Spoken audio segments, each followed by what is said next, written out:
अस्सलाम वालेकुम दोस्तों, आप देख रहे हैं Anmol smart cattle farming YouTube channel.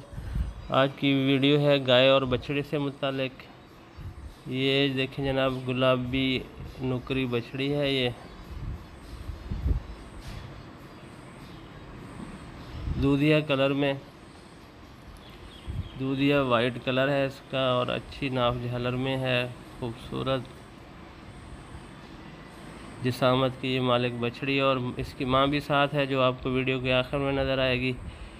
गाय भी अच्छी खूबियों की मालिक है। इस तरह की गायों से जो भी आप जिस तरह की इंसेमिनेशन आप करें तो वैसे रिज़ल्ट मिलते हैं, क्योंकि ये पेट की साफ़ गायें होती हैं। इस बछड़ी को भी देख लें आप, गुलाबी जल्द में है ये।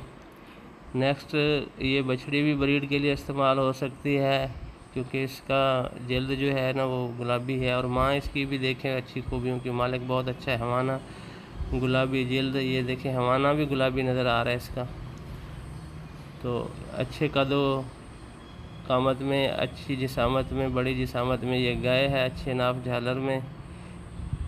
इनकी जो प्राइस है वो 3,20,000 फ़िक्स की गई है और इस नंबर पे आप रब्ता करके इसकी डील कर सकते हैं। नेक्स्ट वीडियो तक के लिए अल्लाह हाफ़िज़।